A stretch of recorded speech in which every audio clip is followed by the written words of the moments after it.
اعوذ باللہ من الشیطان اللعین الرجیم بسم اللہ الرحمن الرحیم الحمد للہ الذی هدانا لهذا وما كنا لنهتدي لولا ان هدانا الله والصلاة والسلام اما بعد فقد قال الله سبحانه تبارك وتعالى في قرآنه المجيد وفرقانه الحميد وقوله الحق بسم الله الرحمن الرحيم شہر رمضان الذی انزل فیہ القرآن۔ تمام تعریفیں اس معبود برحق کے لیے ہیں کہ جس نے اس کائنات کو خلق فرمایا، اور درود و سلام ہو محمد اور آل محمد پر کہ جس کی وجہ سے یہ کائنات خلق ہوئی، اور جو لائق درود و سلام ہیں، اور وہ دین جو اللہ نے اپنے لیے پسند فرمایا، یہ کہہ کر پسند فرمایا کہ ان الدین عند اللہ الاسلام، میرے نزدیک اگر کوئی شے کوئی چیز پسند ہے تو وہ دین اسلام ہے۔ ناظرین گرامی قدر، مسلسل ماہ مبارک رمضان میں المکارم ٹی وی ممبئی کی جانب سے ہم آپ کی خدمت میں مسائل ماہ مبارک رمضان لے کر حاضر خدمت ہیں، اور کوشش یہی ہے کہ جو روزمرہ کے وہ جدید مسائل جو ہمارے سامنے پیش آتے ہیں اور ہمیں جن کی ضرورت درپیش آتی ہے ان کو بیان کیا جائے، تاکہ ہم ان مسائل پر عمل کر کے اپنی عبادت کو شرف قبولیت تک پہنچانے کی کوشش کریں کہ پروردگار کی بارگاہ میں ہمارے وہ اعمال صحیح طرح سے پورے ہو جائیں، چاہے وہ نماز کا مسئلہ ہو یا کوئی بھی احکام ہو، کوئی بھی آئین ہو، شریعت کے مطابق اسی وقت صحیح ہوگا کہ جب ہم قرآن و حدیث اور اہل بیت اطہار کے ساتھ ساتھ آیات اعظام کے بتائے ہوئے فتاوی پر عمل کریں۔ جو فتاوی اہل بیت آیت اعظام نے بیان فرمائے ہیں کہ ہمیں کیسے روزہ رکھنا ہے، کیونکہ قرآن میں ایک اجمالی حکم آ جاتا ہے، اس اجمالی حکم کو سمجھنے کے لیے نہ تو ہمارے پاس اتنا علم ہے کہ ہم اس کے ذریعے آیات و احادیث کے ذریعے سے استنباط کر سکیں اور یہ عکس کر سکیں، یہ نکال سکیں، یہ معلوم کر سکیں کہ آیات جو ہم عمل کر رہے ہیں یہ عمل صحیح ہے یا غلط۔ اس کے لیے کسی پڑھے لکھے اور صاحب علم کی طرف رجوع کیا جائے گا، اور اسی رجوع کا نام تقلید ہے۔ میرا موضوع اس وقت تقلید نہیں ہے، مگر جو ماہ مبارک رمضان میں مسائل بیان ہو رہے ہیں، جس کے اوپر ہماری گفتگو ہو رہی ہے، اس کا مقصد یہی ہے کہ ہم صحیح طرح سے عبادت کر سکیں مسائل کی روشنی میں، کہ آیا ہم نے جو روزہ رکھا، قرآن نے تو ایک لفظ کہا، ایک جملہ کہا، قرآن کا کام یہ ہے کہ ایک جملہ رکھ دیتا ہے اور اس کے معنی اور مطالب کو پہنچنے کے لیے بہت ہی علم کی ضرورت ہوتی ہے۔ مثال کے طور پر قرآن نے ایک لفظ استعمال کیا، اقیم الصلاۃ، نماز پڑھو، ورکعوا، رکوع کرو، واسجدوا، سجدہ کرو۔ قرآن کے اندر اللہ نے نماز کا بھی حکم دیا، رکوع کا بھی واضح ارشاد فرمایا، ورکعوا، رکوع کرو، سجدے کا بھی حکم دیا کہ سجدہ کرو، قیام کا بھی حکم ہے، ورکبہ تکبیرہ، تکبیرۃ الاحرام کو۔ ایک جملے کے اندر قرآن کتنے معنی اور مطالب سمیٹے ہوئے ہیں کہ نماز پڑھو، رکوع کرو، سجدہ کرو، قیام کرو، تکبیرۃ الاحرام کرو۔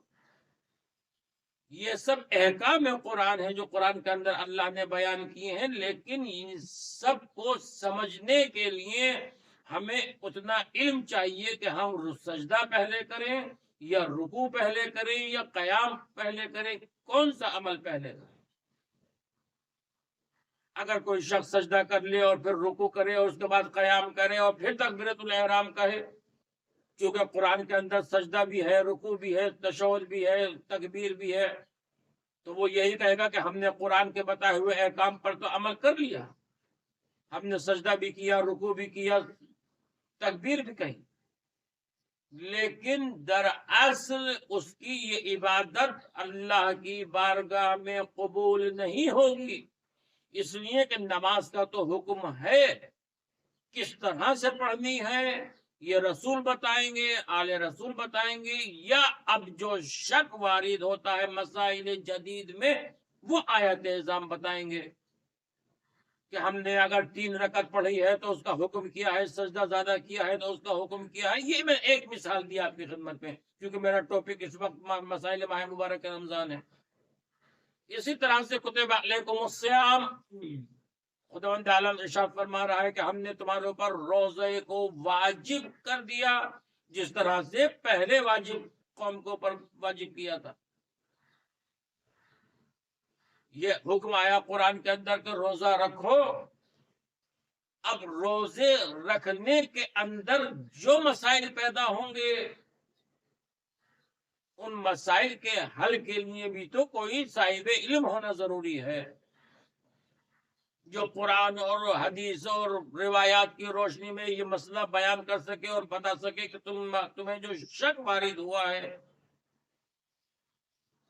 اس کو کس طرح سے صحیح کیا جائے گا اور کس طرح سے اس کے اوپر عمل کیا جائے گا۔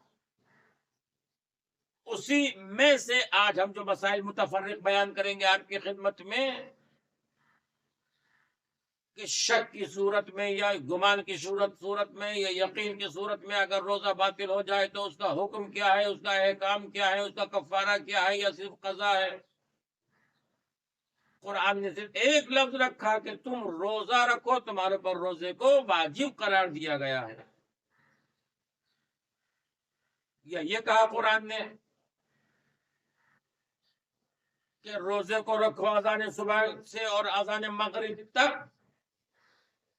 اذان مغرب سے مراد اتم اللیل، یعنی جب تک رات داخل ہو جائے۔ اب اس کے اندر، اس وقت کے اندر جو مسئلہ پیدا ہو روزہ رکھنے کے بعد، اس کو حل کون کرے، اس کی یعنی جواب کون دے، کون بتائے کہ اگر روزہ ہمارا کس طرح سے صحیح ہوگا۔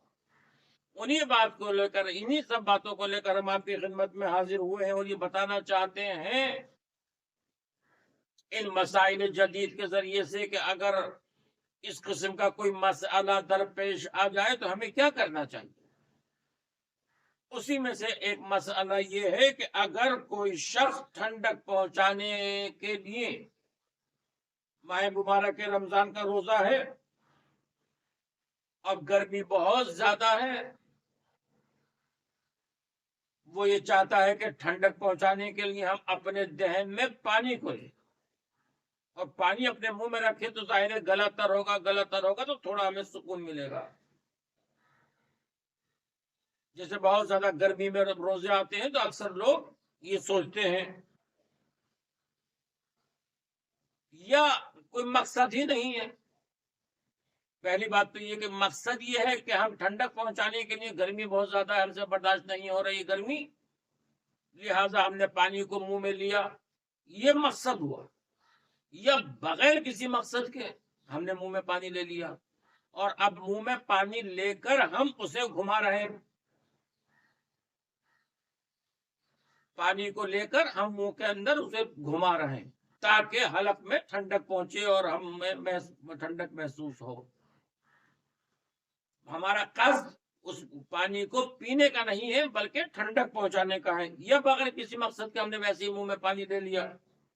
اور چاروں طرف ہم اسے پھرائیں اور غیر اختیاری طور سے پانی حلق کے نیچے چلا جائے۔ پانی منہ میں ہے اور غیر اختیاری طور پر، یعنی قصدن نہیں، عمدن نہیں، جان بوجھ کر نہیں،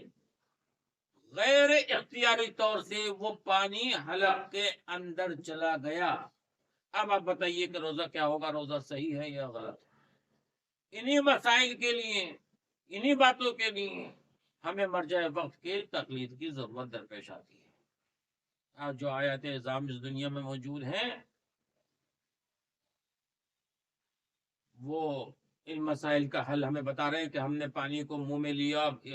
ٹھنڈک پہنچانے کے لیے یا بغیر کسی مقصد کے، اور بے اختیاری طور سے اچانک، بے اختیاری یعنی اچانک وہ حلق سے نیچے چلا جائے، تو اب شریعت مقدسہ یہ کہتی ہے کہ قضا رکھے گا، روزے کی وہ قضا رکھے گا۔ لیکن اگر بھول کے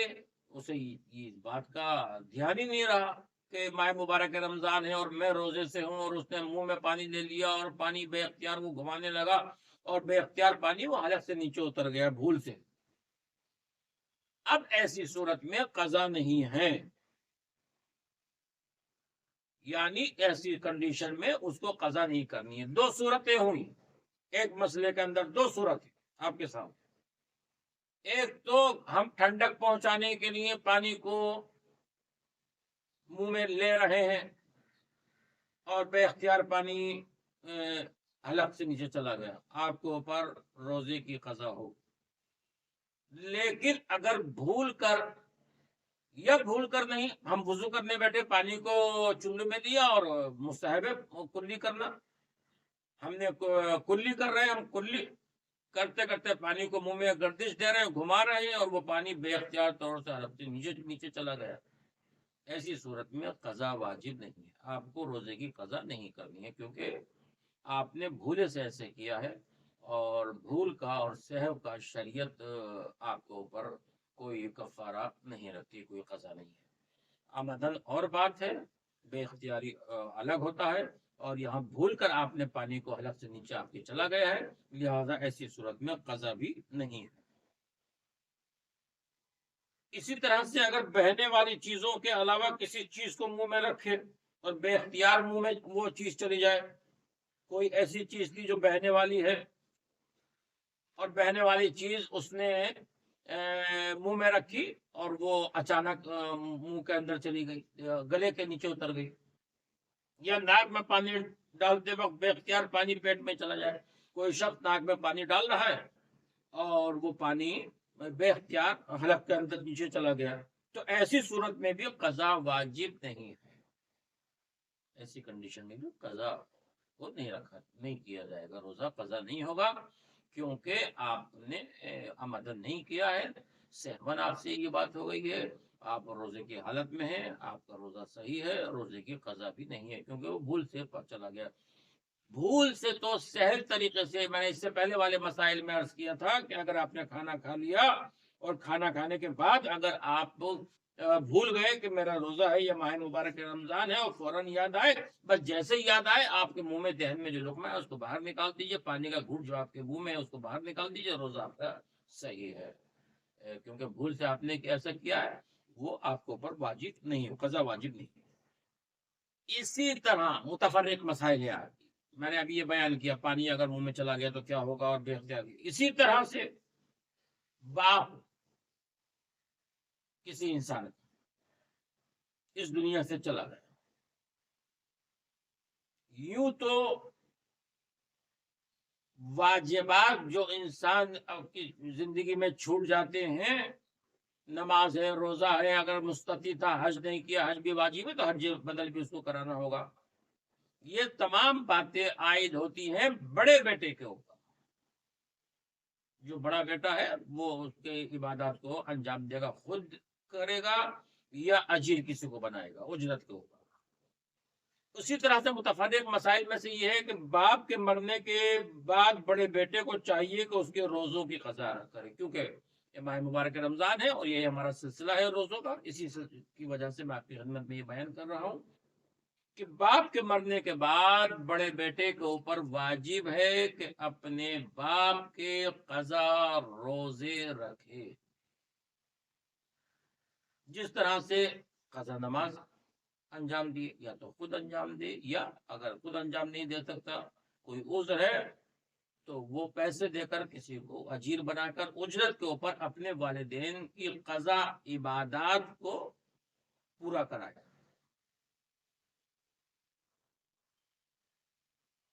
اسی طرح سے اور بھی یہ مسئلہ ہے، اگر میت کے ولی کو معلوم نہ ہو کہ میت کے ذمے روزے کی قضا ہے، یعنی اگر کوئی باپ انسان کا مر گیا، اس نے اپنا ولی چھوڑا، بیٹا چھوڑا، اب اس بیٹے کے اوپر، ولی کے اوپر واجب ہے کہ وہ اسے انجام دے، قضا ہے، لیکن اگر اسے یہ معلوم نہیں ہے کہ باپ کے روزے قضا ہے یا نہیں، بھئی باپ کے روزے اسے نہیں معلوم اس بات کا. ایک تو یہ کہ علم ہے کہ باپ کے قضا نماز اور روزے واجب ہے، تب تو واجب ادا کرنا. لیکن اگر میت کے ولی کے ذمے روزوں کی قضا ہے یا نہیں ہے یہ نہیں معلوم، تو میت کے لیے قضا روزے رکھوانا لازم نہیں ہے، ضروری نہیں ہے. کہ وہ جب معلوم ہی نہیں کہ ہمارے باپ کا روزہ کوئی قضا ہوا تھا یا نماز قضا ہوئی تھی یا نہیں ہوئی تھی، معلوم ہی نہیں ولی کو، ایسی صورت میں اس ولی کے اوپر واجب نہیں ہے کہ وہ روزے رکھوائے. لیکن اگر ایک اجمالی طور سے اور ایک اندازے کے طور پر جانتا ہو کہ کچھ روزوں کی قضا اس کے ذمہ ہے، کنفرم نہیں ہے کہ کتنے روزے ہیں، لیکن ایک اجمالی طور سے کہ اس کے مثلاً 15 روزے قضا ہیں باپ کے، میرے یہ پورا ایک مہینہ ایک سال باپ نے روزے نہیں رکھے تھے، یہ اسے ایک اجمالی طور سے یہ یعنی معلوم ہو جائے کہ کچھ روزے کی قضا ہے، تو جتنے مقدار کا یقین ہو اسی کو بجا لائے، اس سے زیادہ بجا لانا واجب نہیں ہے. یعنی اگر اسے یہ معلوم ہو جائے کہ 1 منتھ میرے باپ کے اوپر قضا روزے تھے اور وہ یعنی اجمالی طور سے معلوم ہے، یقین نہیں ہے کہ آیا 28 تھے یا 27 تھے، تو اسے چاہیے کہ وہ جہاں پر یقین ہو جائے 30 روزے رکھوا دے یا رکھے اپنے باپ کے قضا روزے، تو اس کے اوپر سے وہ وجوب جو ہے باپ کے اوپر ساقط ہو جائے گا. اسی طرح سے اور متفرق مسائل میں سے جیسے یہ ہے کہ انسان مکروہ روزے اور مستحب روزے، کچھ روزے مکروہ بھی ہیں، کچھ روزے مستحب بھی ہیں، حرام بھی ہیں. جو میں نے عرض کیا کہ ہمارے یہاں عید قربان اور عید الاضحیٰ کا روزہ رکھنا حرام ہے. عاشور کے دن بہت سے لوگ یہ کہہ دیتے ہیں کہ عاشور کا روزہ رکھنا بھی حرام ہے. عاشور کا روزہ رکھنا حرام نہیں ہے بلکہ مکروہ ہے. روزہ نہیں رکھے گا اس دن، وہ فاقہ کرے گا، چونکہ فاقہ عصر عاشور